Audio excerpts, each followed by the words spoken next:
Hey, everybody, welcome to another episode of Ramblings from the Warp from Late Night Dice. As always, Gabe, Kyle, Christian, say hi to the folks. Or just don't hop in. There we go. Cool. Fuck it. I got this one. Hi, folks. That feels staged, by the way, you bastards. It feels like you left me out there on purpose. It's never staged. Christian just doesn't want to go second. No, actually, if you listen to our episodes like 5 times because you also like basically listen back to them. I never really even say hi. Never even really say my name. I'm just here. Well, You should have work on that. personality. Yeah, you should work on that. Yeah, good times. There's Anyway. no dark and mysterious in the podcast world. So anyway, we are back with the next installment of Gellar Fields Down. So this one's going to be a little bit weird because we're not on our primary legions. We're on our secondary legions, which not necessarily a bad thing. Not saying these are good or bad. I'm just saying that it wasn't our normal go-to legion that we've been playing. These are legions that we actually had to read and like learn about actively because we weren't just playing with them. So Kyle's going to be covering Death Guard today. I'm going to be covering Emperor's Children, and Christian is going to be covering World Eaters. Now, for those of you who haven't watched the Gellar Fields Down episode or don't understand the premise, whenever you build a list or an army and you're like, that might be a touch too far, that's a little bit too crunchy.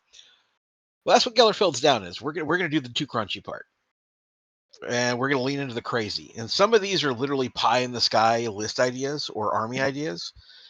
So it's mostly for fun, but if you decide you want to play with it, send me the play-by-play. I'd love to hear people actually playing with some of this because it's hilarious. Now, that being said, who's going first today? I'll go first. All right, Kyle, take us away. So we're doing Death Guard, and I've got 2 ideas to run with. One of them is used. Everybody always does this since 2.0, and it's running Callous Typhon with a Grave Warden squad. The reason being, it works perfectly. He's got the same armor. He is a badass murder bot. He makes a great character to add to a Grave Warden squad. But the Gellar Fields Down part of this idea is you take this, you add in you add in a librarian and Terminator armor, and you really turn it into you're dialing it up to 11. So to explain the stack a little bit, he comes with Biomantic Rage when you don't run Mortarion with him, right? So he's going to be your high command. He's going to be the main character. I mean, you could have other characters, but it's only him or Mortarion, so there you go. With the Biomantic Rage, you get on the assault phase, on the charge, you get +2 to strength and toughness in the unit. So he adds that to his Cataphractii Terminators, the Grave Warden Cataphractii Terminators. And then you couple that with the Librarian and Terminator armor, who, because their Librarians can take 2 psychic abilities, you give them Thaumaturgy, right? Yes, Thaumaturgy and Telepathy. Because I'm gonna start having to put a question mark above. Like, I need a little sticker of you, Kyle, that has a question mark and an exclamation mark. It says right, yes, no, yes. Okay, I was right. Well, there's 3 of them: telekinesis, telepathy, and thaumaturgy. So there's 3 T's. It's not like they could have made them any more similar, especially telepathy and telekinesis. Come on now. All good choices, by the way. All good choices. Yeah, and it's not thaumaturgy. It's telekinesis. I mean, telepathy. Here you go. Here you go, messing with me. That's you. That's you, Christian. Bro, nobody's messing with you. You're the one. Yeah. It's on a page. It's telekinesis. It's in your list. It's in your list. Fighting with yourself. It's telekinesis and telepathy. Hang on, I need a minute. Fuck both y'all.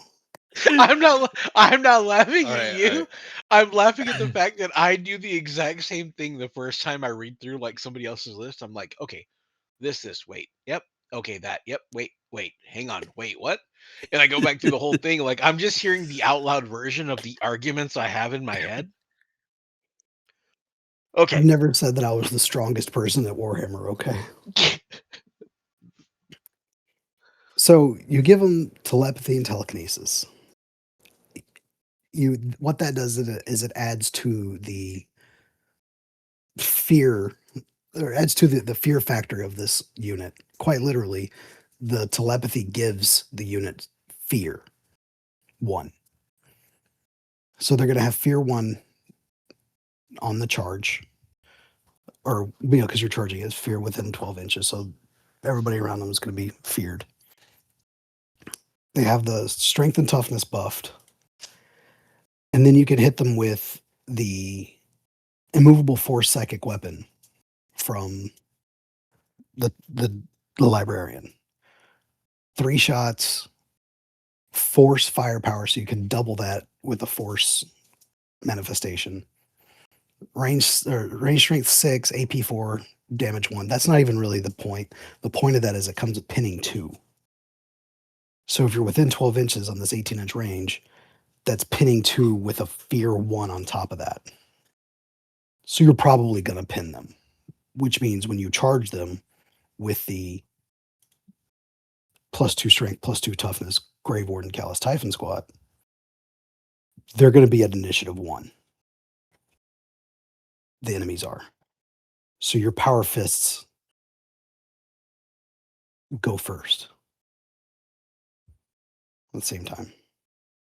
Is It might be always same good? time. I don't Yeah, know. it's I negative think 3. yeah, it puts you at initiative 1, but I mean, same time's better than waiting for them to just like Right. beat the brakes off of you. Right. At least you get to answer, Mhm. Yeah, So but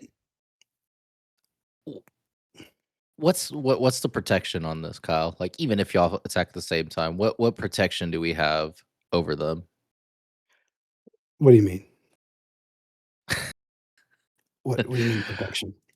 Okay, so there's another little layer to this that he kind of, I was trying to segue him into is even if you're attacking at the same time, the little trick on this is y'all have 2 characters in that detachment. The librarian comes with something really special just for having one of those psychic powers, and he gets shroud. Oh, that okay. I didn't know where you were going with that. Yes, the librarian gets shroud. Shroud at 4+.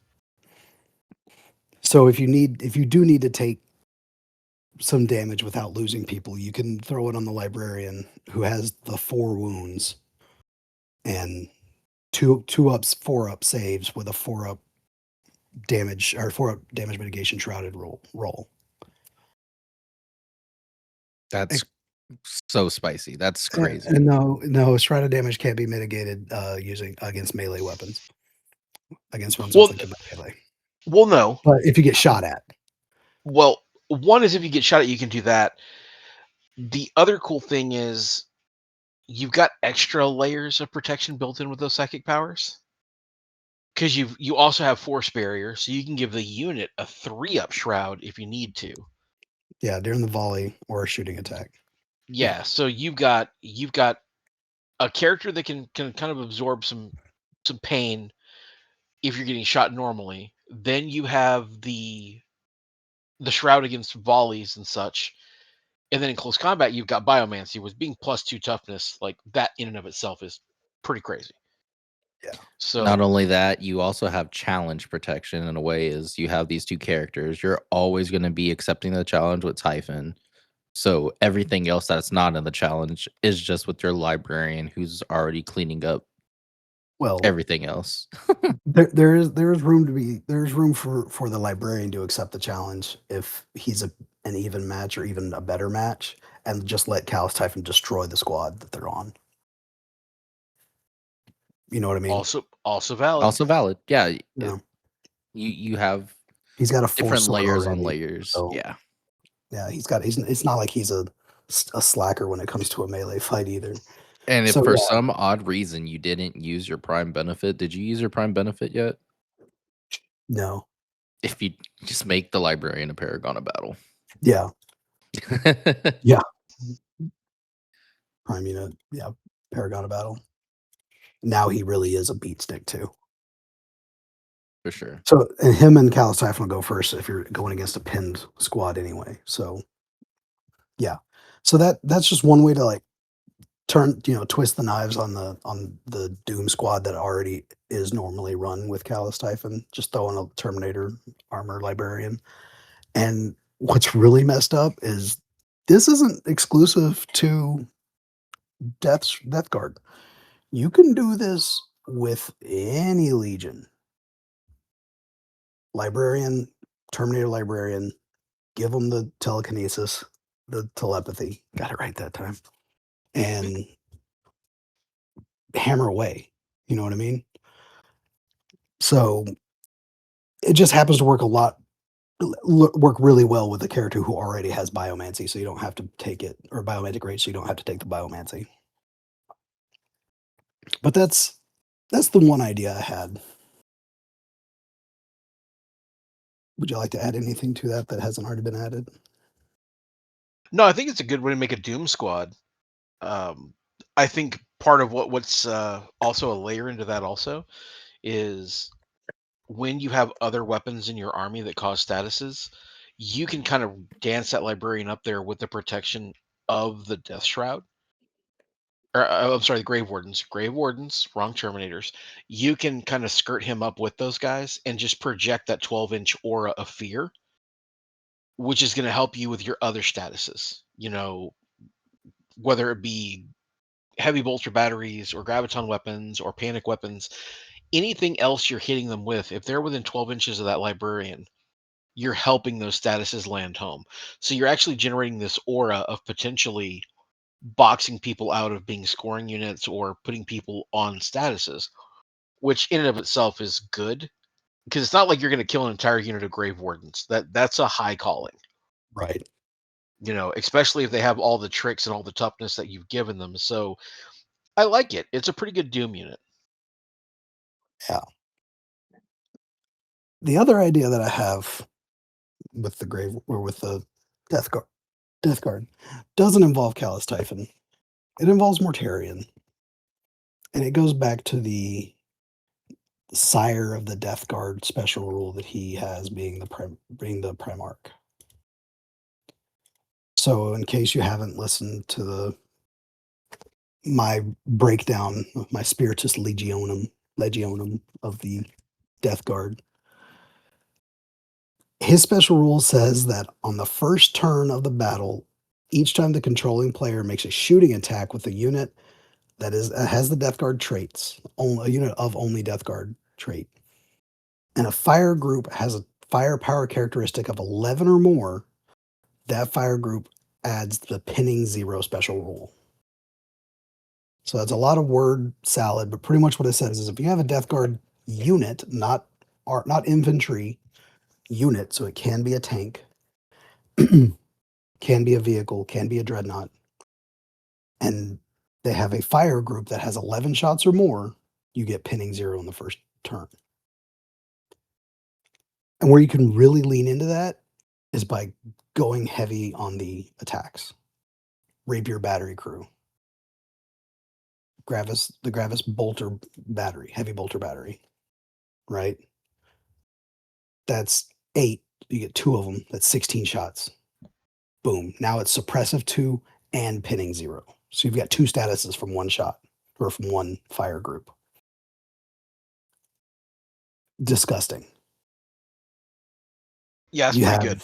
You have your heavy support squads, namely the Volkite Culverin, which is 3 shots per gun, heavy firepower. So if they move less than 4 inches, because they're Death Guard, they get that 4-inch movement for free.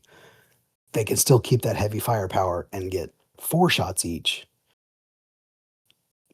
You have a normal squad of 10 or even 5. You got to get more than 11 shots. Boom. Now you have pinning on top of your Deflagrate 6. You have your heavy bolter, heavy support squad, which honestly I've never seen on the field before. Probably because Volkrites exist. I think that's a combination thing. I think heavy bolter squads have a place in third edition where they didn't necessarily have one in second. But it's really hard to justify bringing a heavy bolter when you know that Volkites are out there. And I think one of the big things that we've talked about 3.0 is, can a rapier do it better? Yeah. So that's Better one and of those cheaper. things. Yeah, can a rapier squad, or do the same amount of work, with a cheaper outcome, which is valid. That's a valid thing. But I do like the concept that you have behind this, where it's like you take a fire group that already has one kind of a status or an outcome, like a Gravis Heavy Bolter team, or another thing where it'd actually be really good is autocannons, because autocannons have 2 shots per guy. So that's pretty good. You could also get into some things with that. It's got a lot of potential. I like where you're going with it. It gets even crazier because it gets simpler. So, I mean, Kratos with Volkite squad, Volkite kit, that gets the pinning 0, sorry, pinning as well. No, not the number 2. But so your tack squads, run them in 10. They get Fury of the Legion. That's 3 shots if they don't move more than 4 inches, right? Hmm. Your inductee, keep the Fury of the Legion. So they get pinning 0 as well. And then you could get even more, I want to say niche, but seeker squads.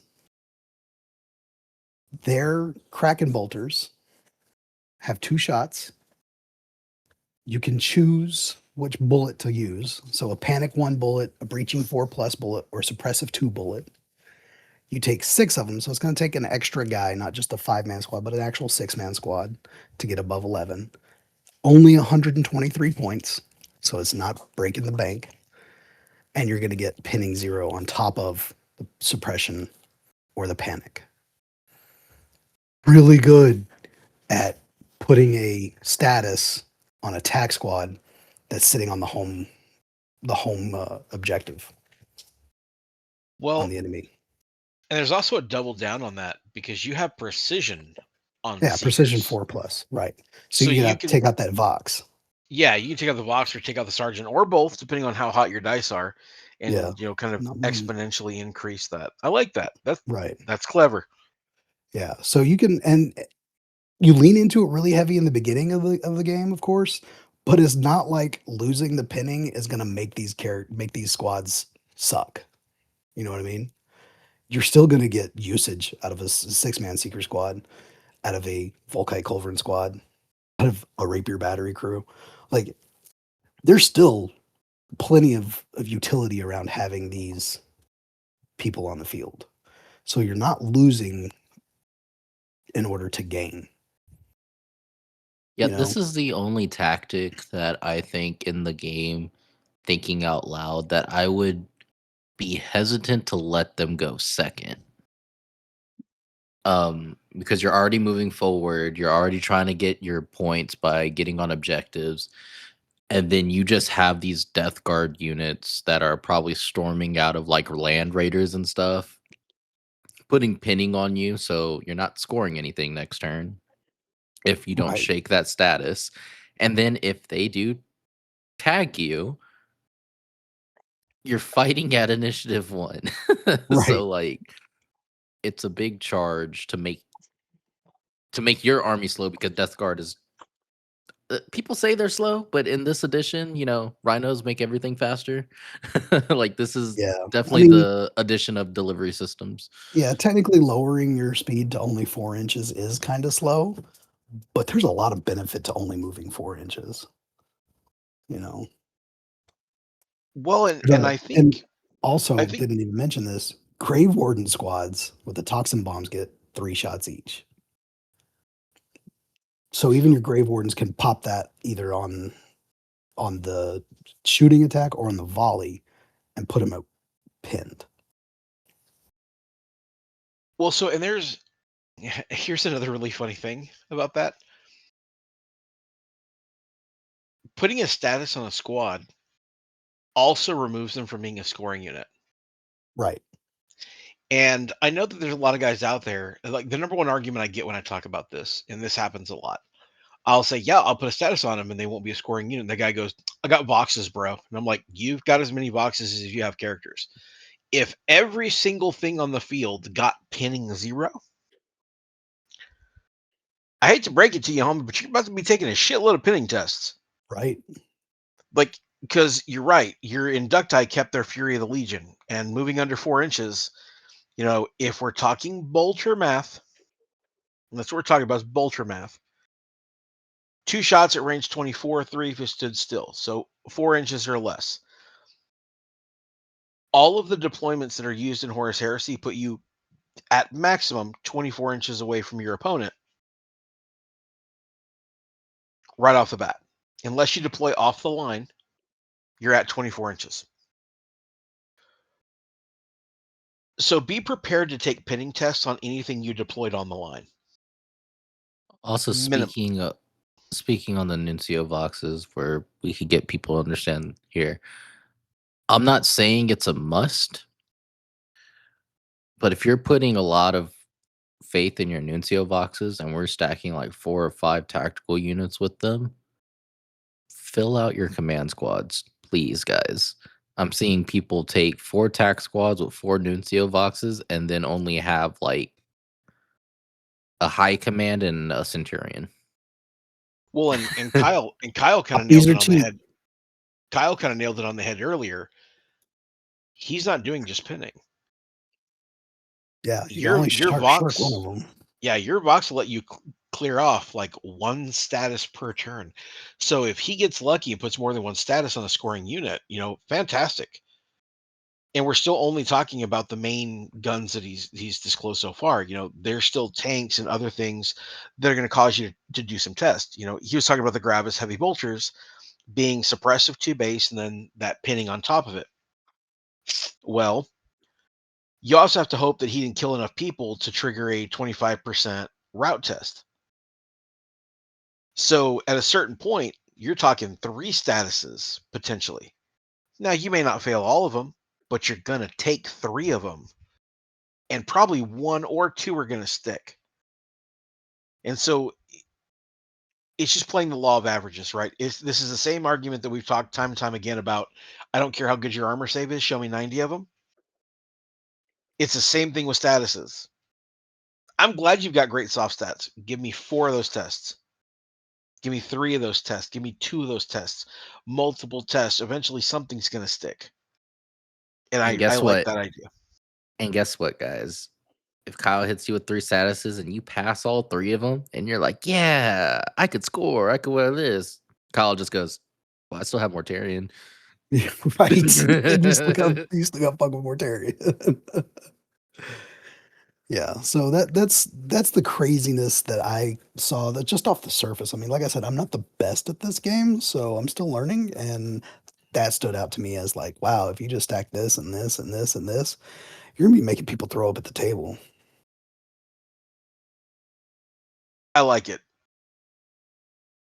I actually really like that second concept a lot. Like, that makes me want to build a Death Guard gun line just to just be like, can you get a status? And dude, I'll take Oprah Mortarion's head Winfrey that off, and I'll bitch. put Oprah's head on Mortarion, bro. Yeah. I will, and I'll 3D print it like a little comic chat box. Like, you get a status, and you get a status. I will. Yeah. I like that concept. That's pretty good. That's pretty good. And if you do fill out the 4 troop choices in his primary detachment with tag squads, all of them are prime. Yep. So that is even more disgusting. Yeah, I like that quite a bit. Yeah. Give them the, combat veterans. But yeah, that's my Gellar Fields Down for Death Guard. Quick, fast, and in a hurry, just like they like it. I liked both of those, man. I liked both of those. Thank you. Christian, is it you next or is it me next? Yeah, I'll go next. I'll try to. This Gellar Fields Down is going to be a little bit weird, and Gabe probably knows why it's going to be weird because I really had a solid idea that I wanted to do with the World Eaters of just doing what they do best and being upfront and charging you turn one, trying to make that possible. One new character they gave us was Latara Sarin, and her ability just seems too good when there's only two characters in the game that I know of that allow you to manipulate aerial reserves. So I wanted to try to use this. Now I'm gonna take you on this journey where my mind goes and I try to build lists and what I confuse and fucking make Gabe mad and make Gabe happy and make because 80% of the stuff doesn't stick and 20% does. It cracks me up the way that you go through lists because we'll both be at work and Christian will call me. He'll be like, "Hey, can I do this?" Like, okay, let me look. And I'm like, "No, there's a rule right here that says you can't do that." He goes, "I'll call you back." I'll find a way. This is day to day. So the reason why I'm giving you all this backdrop info first is because I'm gonna start with the idea that I started with, and then the list that I made doesn't have that in it. But it's all gonna come together, I promise. Because you could still do the first idea. So the first idea I had was Latara Sarin. She gives you plus if you pass her check, she gives you +1 to your aerial reserve rolls. That's big because aerial reserve rolls is on the first turn, your flyer could come in. But it has to pass a 3+. If you don't roll a 3+, it doesn't come in. If you pass the 3+, it comes in if you choose for it to. Now, if you have it come in and it touches the field, that then goes up again on the next turn. Because flyers in this game come onto the field, do one of 4 missions that they that you could do. One of them is basically dropping off a unit and firing defensive weapons, picking up a unit and firing defensive weapons. One of them's flying on the field and just shooting all your weapons at something. And the other one is like a zoom, where you could fire your weapons. It's like snapshot. It's the worst one. I'm sorry, I'm not explaining that one correctly. But when I look through these rules, I'm like, I don't think I'm ever using this one. The ones we really want to focus on is the dropping characters off. So looking at these rules, she lets you bring that in on the first turn on a 2+. Then the next turn a 3+. So where my mind went with this is I want to take something that could fly and basically start the flyer on the line. So starting a flyer on the line, you'll be like, well, how can you do that? Well, in the flying rules, it says on the first turn, a flyer could come in from your table edge. Rules as written from what I saw, there's a little bitty corner on the line, and from your table edge, a little bitty corner that you could come in from that is basically on the line. And how Gabe told you previously, most maps, I would say 99% of the maps, you're only 24 inches away from your opponent. Most flyers in this game move 12 to 14 inches from that line. Most flyers in this game have assault ramps. The ones that I'm looking at that are not the Fire Raptor. Which one am I looking for? The Castus Storm Assault Eagle. Ram and the Storm Eagle. So there's a first turn charge right there. Come in with the Storm Eagle or a Castus Assault Ram. You drop off your guys, and you're a little bit closer. Well, you're still pretty far away from them. You're not as close as you want to be. That charge is not really that great. The ship gets to come in, it gets to shoot its defensive weapons, and some of those defensive weapons have statuses on it. So now we're going back to Kyle's concept of if I put a status on you, then I charge you, I'm hitting first. It wasn't really working well with the Castus and with the Storm Eagle, so I had to find something else. This led me down the rabbit hole of certain drop pods in this game because they're not drop pods anymore. They have the flyer keyword. Dreadclaw drop pods. They could come in the same way. They move 15, so you're 15 inches closer.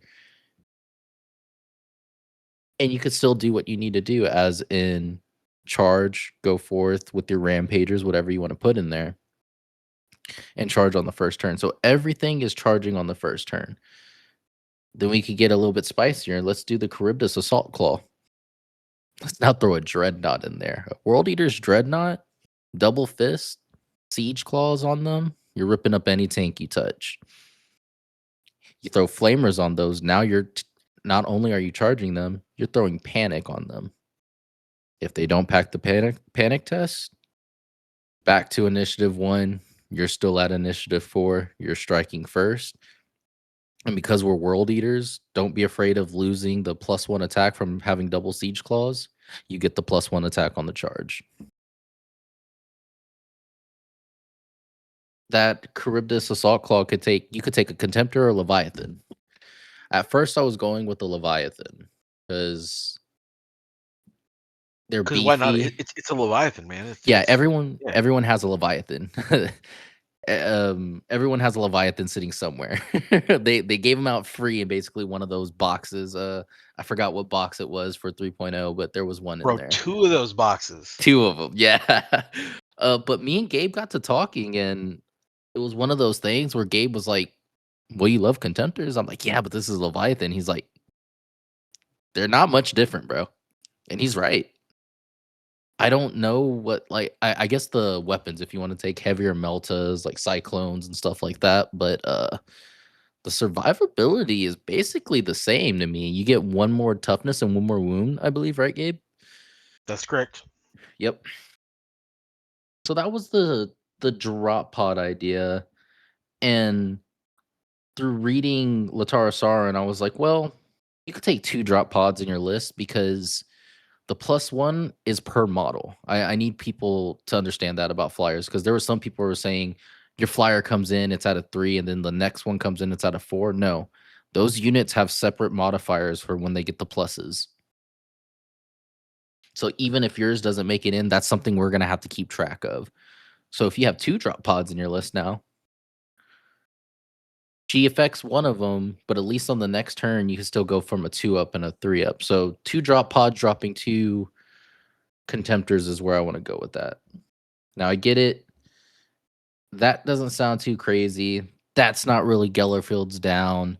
That's just like, oh, Christian, you're just using a drop pod and giving a +1. So I wanted to find a way to make things even scarier. I'm already charging your front line.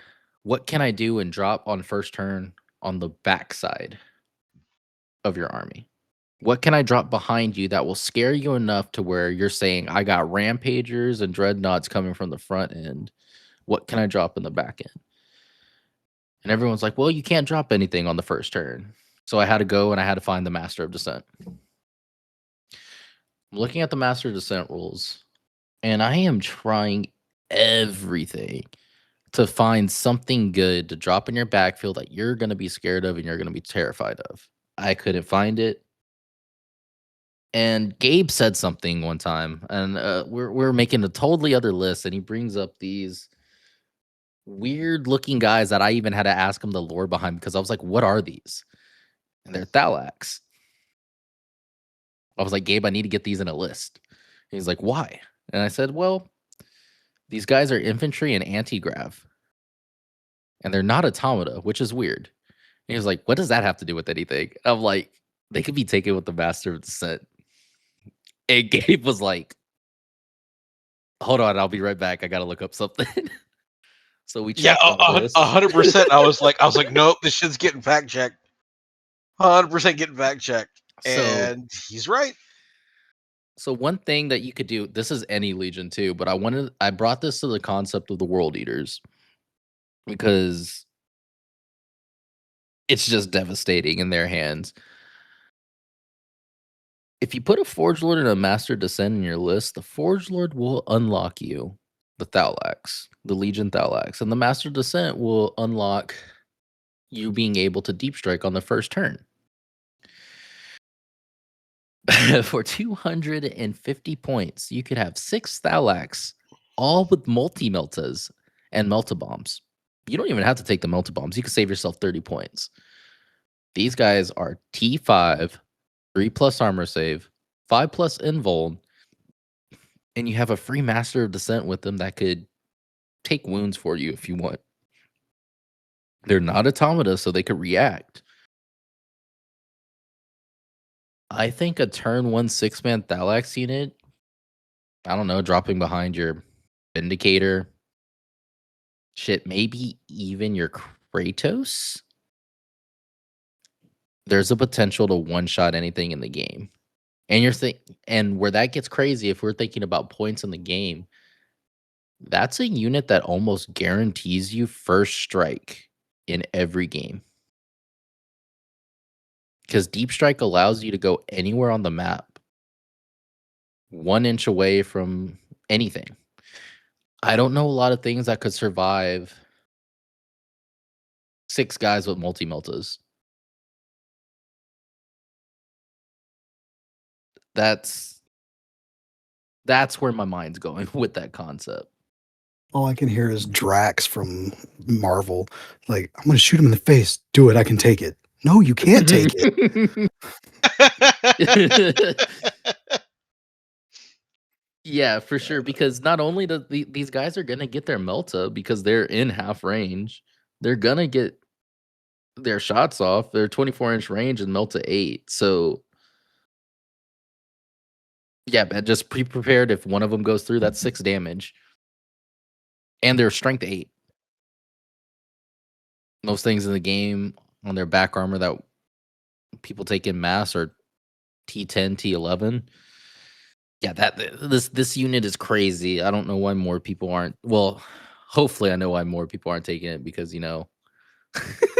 it's kind of gamey doing that. So Yay.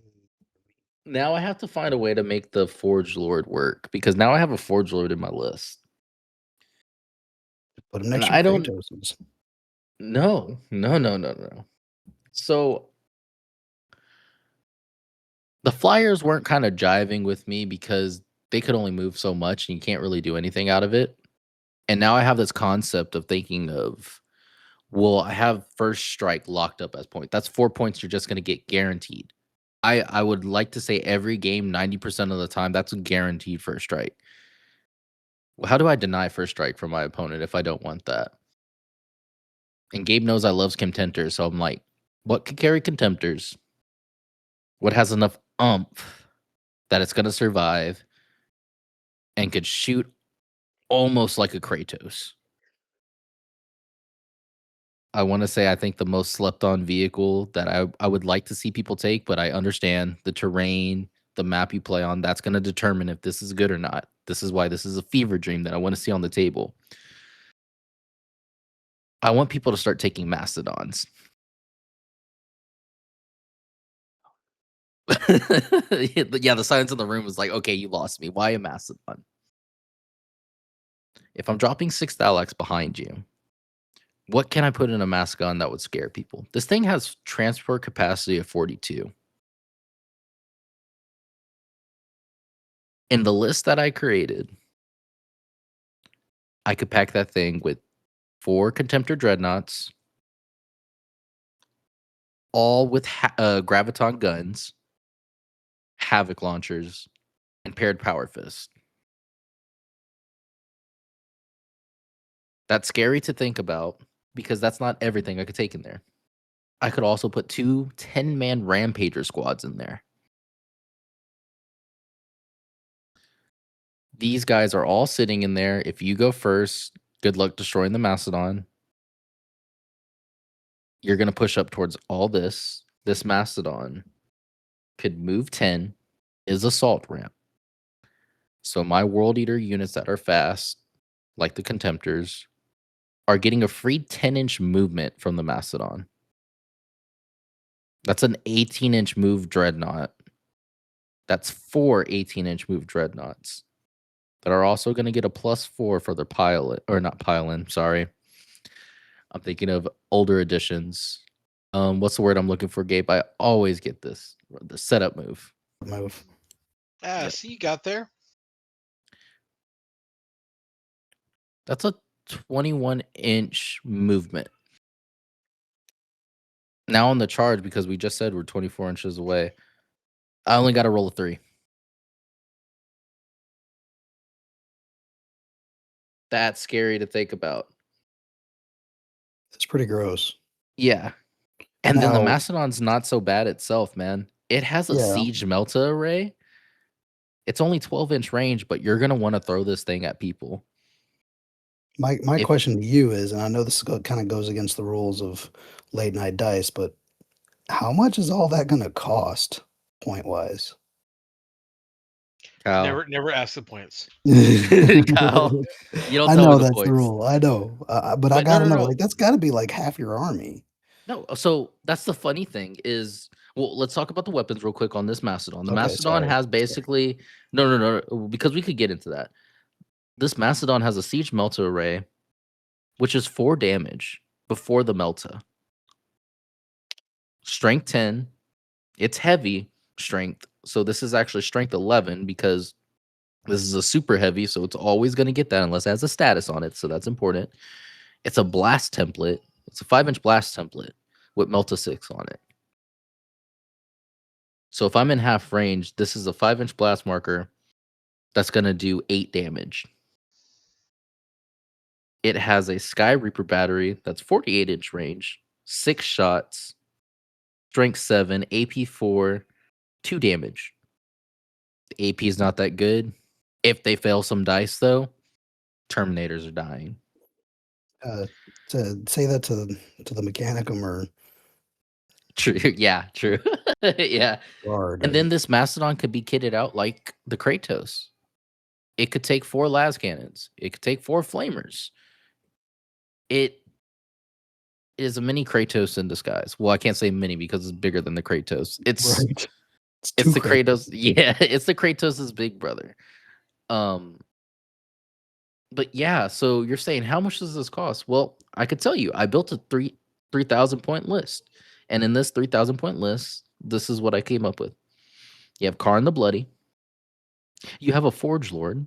That Forge Lord's also going to be sitting in the Mastodon and jumping out of it on the backside or the front side, healing it because he heals vehicles. You have a Master of Descent. You have a Mortificator. That's another guy that could heal the Mastodon. Or the next thing in my list, the 4 Dreadnoughts that come in this list. These Contemptors are nasty. All the Contemptors score. You know what else scores?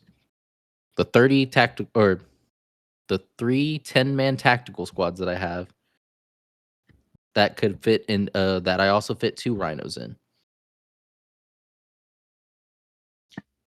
List also comes with 2 10-man Rampager squads with the Barb Hook Lash on the Sergeant and pair Phalanx Blades. So you're sacrificing, but is it really a sacrifice? No. And also, like I said, we have the Master of Descent with the Thalax cohort in here. Everything I just talked to you about fits in a 3,000 point list. So on first turn, you put your crazy AV-14 all around Mastodon on the line. I forgot to mention that the Void Shields are stupid on the Mastodon. The Void Shields are different than Void Shields on Titans. You have 2 free AV-8 armor value 14 Void Shields on the Mastodon. So good luck trying to hit it with little firepower. You actually have to put something into it that matters to take those Void Shields off. You sit that on the line, you move it up 10, You get your dreadnought, you move him 8. All 4 of your dreadnoughts, you move them 8. You drop a multi-melta unit behind something that you want to kill.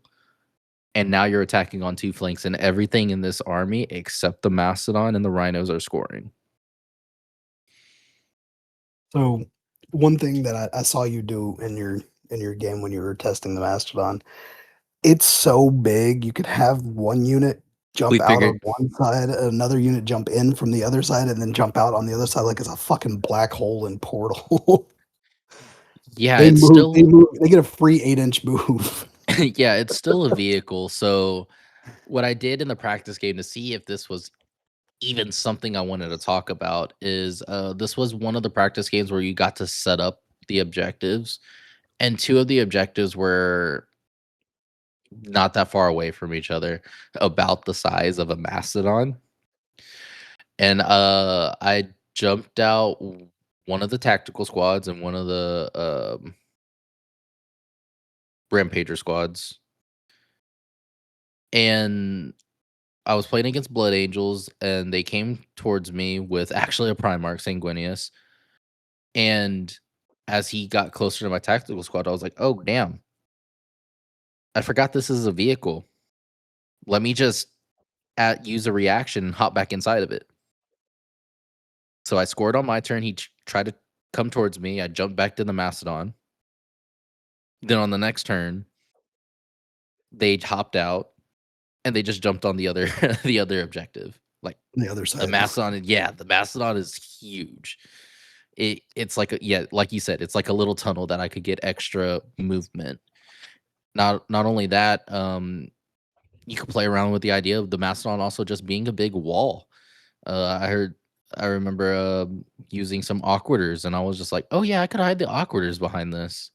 Let me just turn it sideways real quick. So that's my Gellar Fields Down concept. I have 2 concepts that I want to see. I like it in World Eaters because you're getting so many benefits on the charge, so many more attacks, and you have a big tactical vehicle that's going to keep everything safe. But the Thalax combo and the Mastodon, you could use in any legion.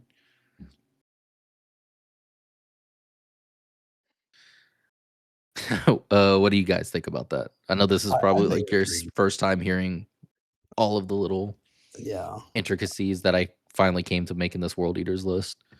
I think it's pretty good.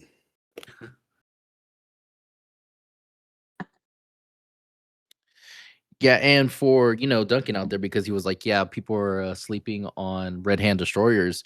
Yeah, there was one iteration of this list too where I put Red Hand Destroyers in here for safety. Run the Mastodon up, you shoot those, you let those guys come out, and it's just a first turn charge of shooting multiple units with phage and poison, deleting TAC Marines units, and it's a way to get them to safety for a low price of 600 points. Though, there's the price point for you, Kyle. Okay. Yeah.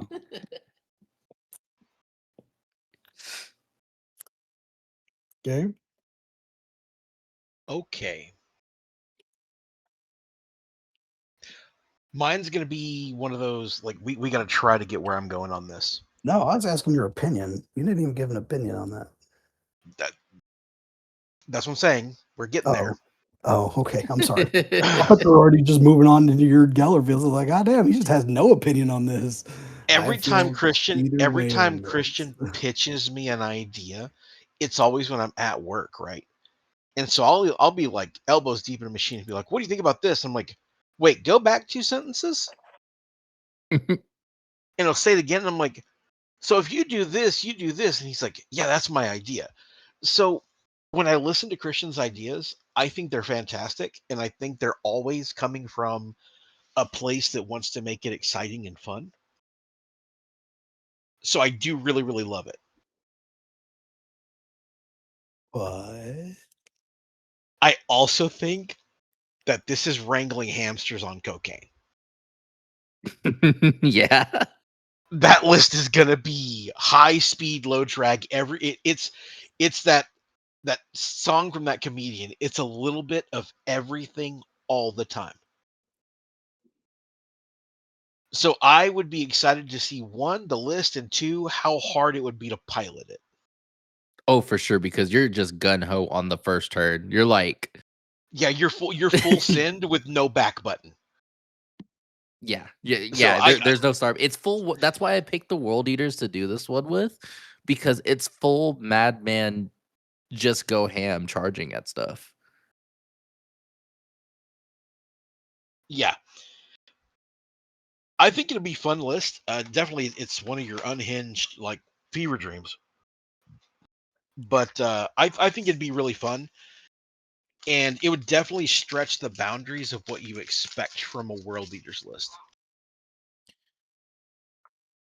For sure. And in all honesty, there was also another concept of it where I just dropped the dreadnoughts in general and just ran, like, like I said, rampagers and red hand destroyers inside the Mastodon to keep them safe.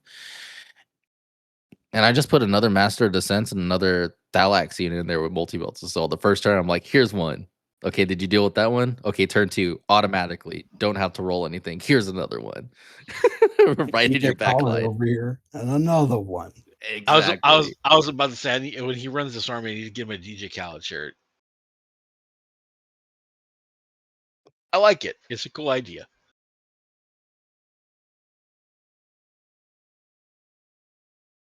Yeah, so what you got for EC, Gabe? Man, I'm not gonna lie. I explained them so well during the Legion breakdown that I exposed a lot of the stuff I would have used in Gellar Fields. But there are a couple of fun little gimmicks that would be hilarious to see pulled off. Just because you wouldn't necessarily see it coming. So the first one is taking an Apex detachment so that you can unlock the retinue, the combat retinue detachment.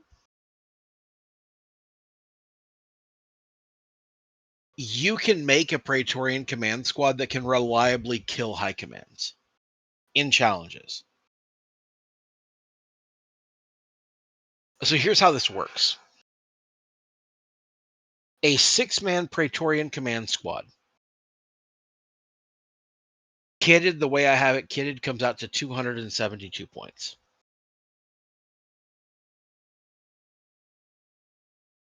My justification for this is Eidolon is 215. So if I can take out a high command, I can score Slay the Warlord points, and I can deny you some of those extra Vox tricks and some of those things. So this is basically a headhunting squad that's going to go, but instead of shooting you, it's going to actually try to tie you up in close combat. So here's the concept. Praetorian Command Squad. First key thing. It has a champion. That champion can accept and decline challenges. You give said champion a Thunder Hammer and a Combat Shield. The Combat Shield will give it a 5-up invul, but it will also give it +1 to its focus roll. On the charge, it will be an additional +1 because of the EC Legion trait, bringing it to initiative flat for its Thunder Hammer, which is initiative -2. Now, you build the rest of the squad out with Lightning Claws, and you give one of them a Legion Standard. That's your 5th guy, your extra guy in the unit. Because you have 6 guys, one of them is a Legion Standard. The reason you take the Legion Standard is because the Legion Standard has a rule that says for the purposes of a challenge in the combat step, it counts as 6 models for outside support. Which means between that banner and the other 4 guys in the unit, you essentially are giving the person in that challenge +2 to their focus roll. So now we're up by 2. If you're keeping track of in a challenge, if you're keeping track of the initiative, we're now at initiative 6 plus focus. Our Legion Gambit allows us to add an additional 2 to that focus roll. So now we are 8 plus focus with a Thunder Hammer on a non-named character. This is not a champion. This is not I'm sorry, this is not a command model. This is not a high command. This is just the sergeant of a Praetorian command squad.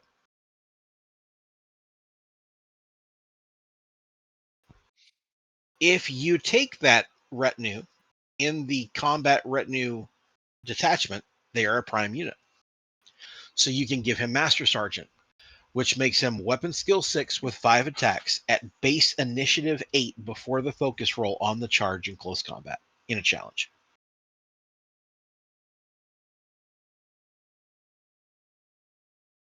That can kill high commands. 5 attacks with a Thunder Hammer at base initiative 8. That'll get it done, guys.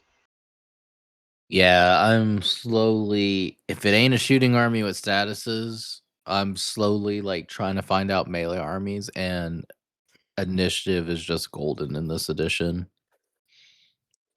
I'm slowly starting to take things that are just. I don't care what the damage is. Give me +1 initiative.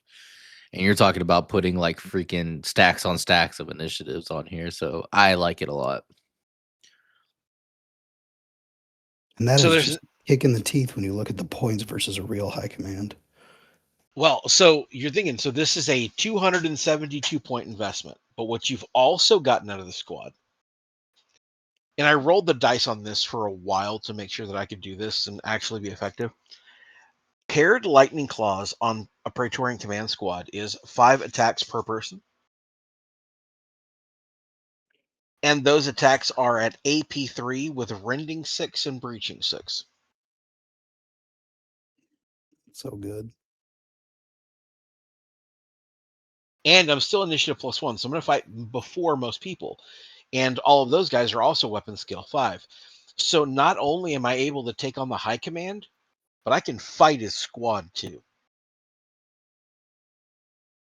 Reliably.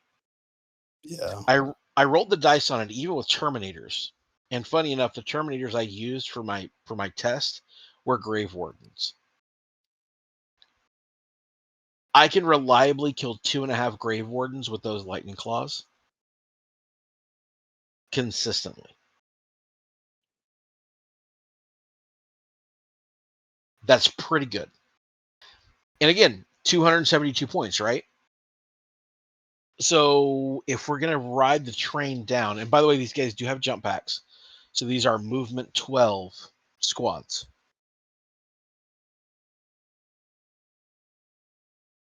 I could take 3 of them in that detachment, and it'd cost me around 816 points. That's 3 separate units. Now, only one of them is getting the Master Sergeant, so only one's getting that weapon skill boost to 6. But I don't need all of them to do that. I only need him to do that. Right. And when you think about most high commands, so like a Praetor is weapon skill 6. Eidolon is weapon skill 6. Most high commands are weapon skill 6, so I'm going to hit you on 4s, and that's fine because I have 5 attacks. And then if I don't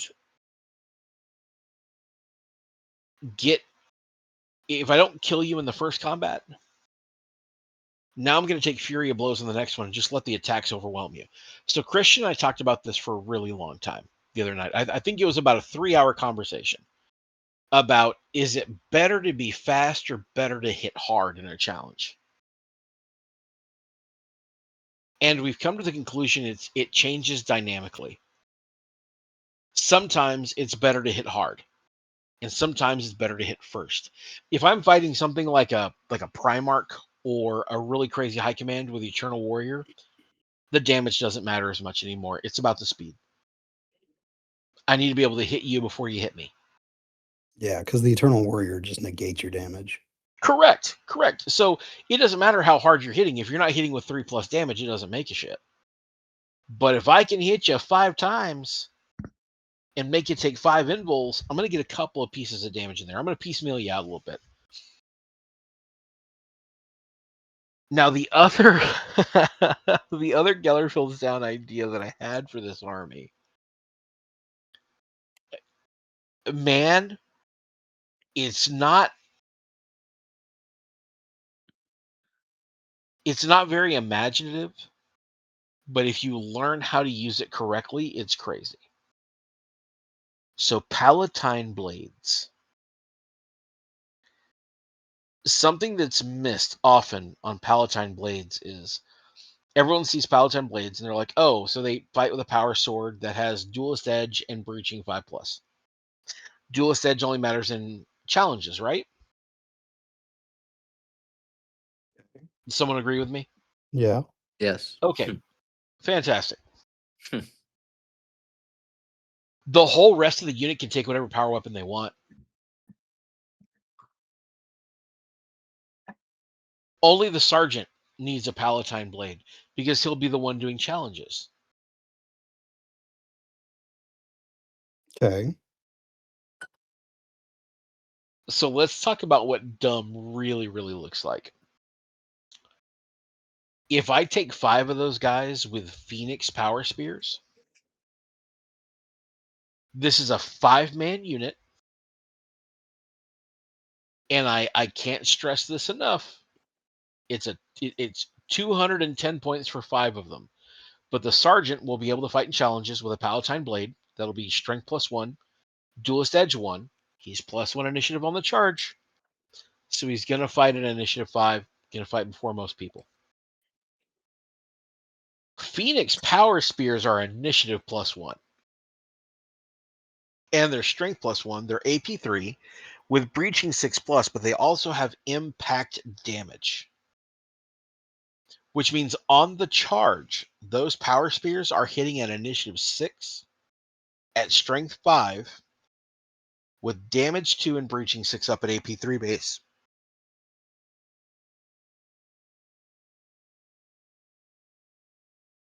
That's a murder squad. That's a murder squad. Because initiative 6, and one other thing you guys also have to remember is you don't get to react against any of this because everyone has Sonic Shriekers. So you're not going to be able to Overwatch. You're not going to be able to do any of your movement shenanigans with like lighter cavalry. You won't be able to use your Legion advanced reactions if you have advanced reactions that take place during these phases. You don't get to react to them charging you. This makes Emperor's Children so far above in close combat potential because you're removing an entire mitigating part of the phase. Volley in Overwatch is what kind of keeps people honest. Yeah. When you don't have an ability to stop it, things get a little crazy. So Palatine Blades, the fact that the whole unit can take the Phoenix Spears and then the Sergeant can take the blade, it's just funny because it has more of like a medieval feel to it where there's like a bunch of guys with spears like hut, hut, hut, hut, hut. And then one dude in the back with a sword like, yep, let's go hit it with my stick. Hmm. It's a great idea. Beyond that, most of EC is in the open. A lot of it you can see coming. I think they have great units, but none of their units really scream Gellar Fields Down potential. I What if know you that throw him in a there's Mastodon? No, I'm fucking with you. With a Terminator So- jetpack librarian. so hold the presses. That's not outside the realm of possibility because you can take 3 command squads and fit them all in a Mastodon. And then since they have a 12-inch move, they can all pile out their 12 inches and still charge that turn. It's a lot of threat range. So it is still a thing. Where a lot of people are kind of upset this edition, and I agree with them, is a lot of us are not happy with where Phoenix Guard Terminators landed.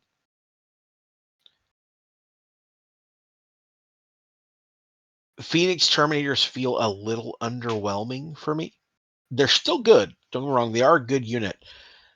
They're just a little bit more point heavy and they're a little bit slower. They're not quite as good as I'd like them to be. So they didn't really make it into Gellar Fields Down.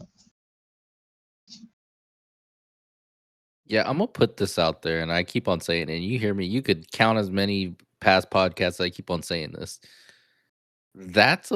It's not just you. I feel like that's every Legion. the name things are kind of thematic, narrative, but meh.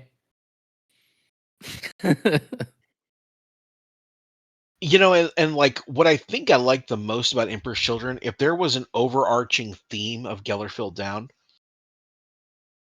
all of their characters are scary. Oh yeah.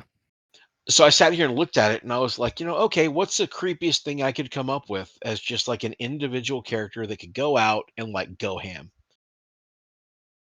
It's a Legion champion with Paragon of Battle because I'm going to be initiative 6 on the charge. Before focus, before gambits, before anything else. The fact that they're Legion Gambit just static adds 2 to your focus roll means that I have a Legion champion running around that is initiative 8. And that's crazy. Yeah, But that's Primarch what's numbers. well, yeah, but with Paragon of Battle, he's weapon skill 7. That is a Primarch number. You heard it He's here weapon first, boys. If you can't take Primarchs to fucking places, Gabe found a way to take a Primarch that's not a Primarch. Yeah, I mean, you take an EC Legion champion and you give it Paragon of Battle, it becomes weapon skill 7 with 6 attacks. But the +1 initiative on the charge makes him initiative 6 base. Those are Primarch numbers, kids. I don't know how to break that to you. Like those are Primarch numbers in close combat. The only thing that is potentially going to save you against this is that's not a lot of shooting options. This is all very close combat heavy, and it is hard to get there sometimes. But when you're talking about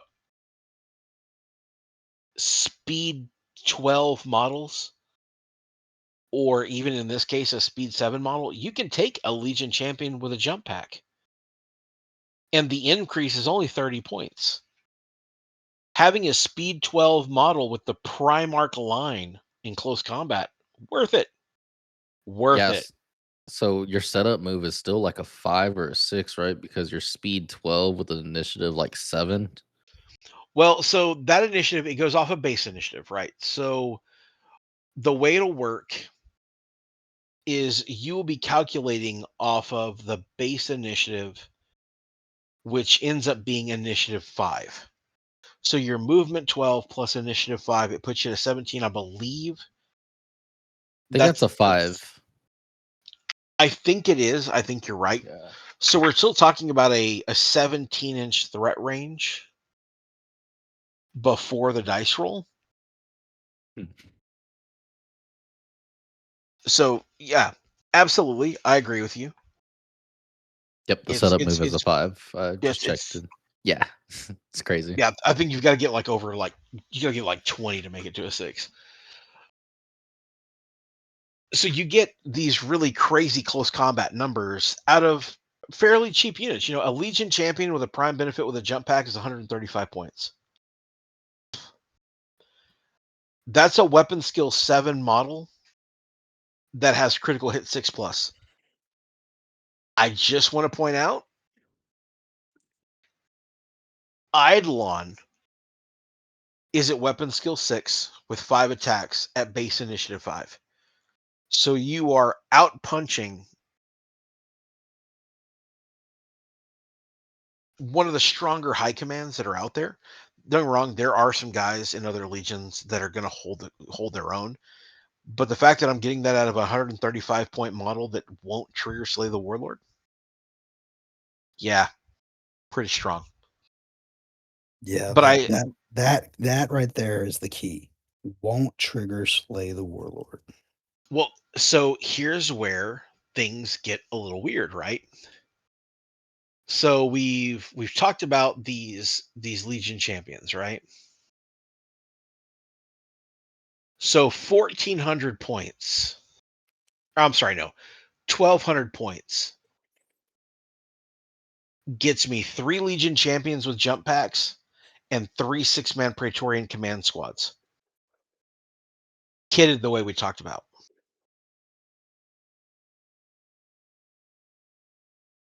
We haven't gotten into my scoring units. We haven't gotten any tanks, any guns, whatever. That's 3 units that can effectively headhunt anything they want.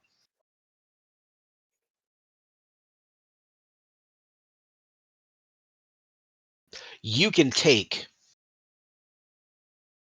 to Christian's credit, you could put all of these into a mastodon, run it up the middle of the field, and then just sprawl them out like an angry Russian doll. You're gonna have a hard time because the Legion champion, and this is something else where a lot of people fall short. I can break that Legion champion off to just go fight a squad of people. Yeah, because he's gonna fuck them up. A basic Legion champion without all the craziness still has 5 attacks. And he's base initiative 5, right? Well, I'm +1 initiative on the charge. So even if you have something that gives you additional initiative, fine, I'm going to fight first with weapons that have critical hits. I can break the Praetorian squads off. And as we were talking earlier, when you talk about being able to protect yourself in a combat, okay, all of the Praetorian command squads have a Thunder Hammer and a combat shield, and that guy can accept and decline challenges. That leaves a Legion champion running around by himself that can go fight other stuff, because the trick is champions must accept and decline challenges if they can. So you can't have them with a squad then be like, oh, the Praetorian will take the challenge. It has to be the champion. But if you break that champion off to go run and go do something crazy, or you put that souped up Paragon of Battle Legion champion with one of your regular Praetorian command squads that doesn't have Prime, that essentially gives you 2 different units that have Headhunter in them. And I just from numbers and from what we've seen in other games, you're not going to see a case where you walk away from that very often. It's gonna be someone next level. It's gonna be like a Typhon that won because he could just weather the hits. It's gonna be a Karn because he just had enough Eternal Warrior and other stuff to keep himself alive. For the most part, this is gonna let you headhunt whenever you want, which is a crazy concept. It's funny. Is taking 3 of each of these about half your list? Yeah, but it's a mean ass half of your list. The other half is just there to score points. Yeah, well, so even then it gets kind of weird because despoilers, right? You can take despoilers, and despoilers have a rule that says that 1 in every 5 guys can take a power sword or a power weapon of some kind. Well, that means if I give 2 guys power swords, that is essentially a close combat tactical squad. Their sergeant is allowed to take sergeant melee weapons. So you can give that guy like a Phoenix Rapier, or you can give him a Phoenix Power Spear. My personal favorite is just to give him a Power Lance. More Because you give, initiative. oh no, the Power Lance doesn't have initiative. Oh. That's not its only benefit. It does get +1 initiative, but it also gets precision 6+. Oh yeah, that's right. So if I get lucky, I can like poke one dude's eye out, and those weapons are at AP3. And I'm sure that you guys know this already. You've experienced it. But if the guy who's fighting first has weapons with AP3 or better, and you're picking up Marines before the fight even starts, you're gonna have a bad time. So I think that's something else that can be done. You can litter like Centurions into other squads. You can kind of litter some of these Legion champions into squads, and just have these surprise Jack in the Box models that can punch well above their weight class because of the initiative buffs. Being able to get that first swing, it's always gonna be good. There's still gonna be a few times, like I said, where you want to hit hard, but that fighting first, and especially in that first round of the challenge, just mint. So Yeah, I do have a question. I'm sorry. Go for it, Kyle. So to go back a couple of ideas, or not ideas, but a couple of steps back, you said that these guys all have sonic shriekers. Yep. Is that like a Vox where you can snipe it out? If I were only taking it on one model, yes, but I can take it on the entire squad. And is that detrimental in cost? I mean, it adds a little bit of a cost to the unit, yes. So it's not just an extra guy that you can be like, all right, cool, those guys don't have sonic triggers anymore because I sniped him. You You can put if it I on only all. you can if I only take it on the one guy.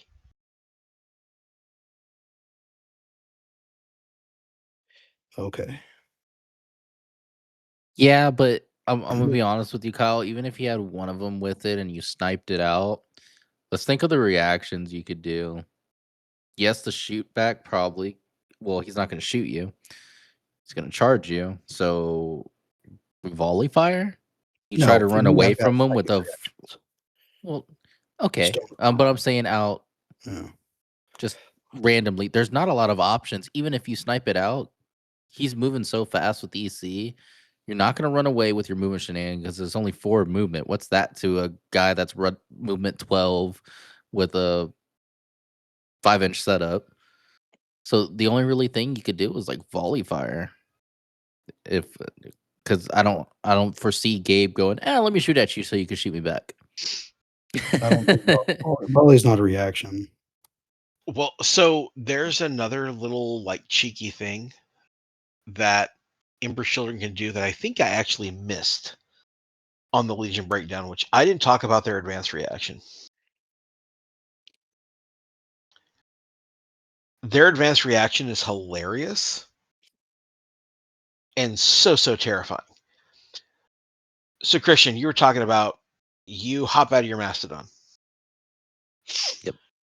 You roll over and you're like, you know what, Gabe? I think that squad's scary, and I'm going to charge that squad.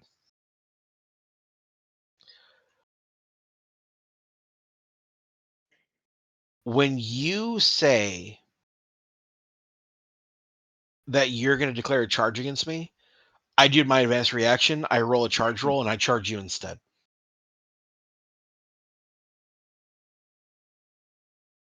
It's stupid. It's awesome. That's what I mean. I mean, it's beneficial for EC because all your pluses really come from the charge. So it's a way to like one time just say like, let me get my shit off, like Well, and it's also detrimental to armies like World Leaders, where that extra attack and those extra buffs come from being on the charge. Impact on the charge. You lose all those, and I gain them, which is hilarious.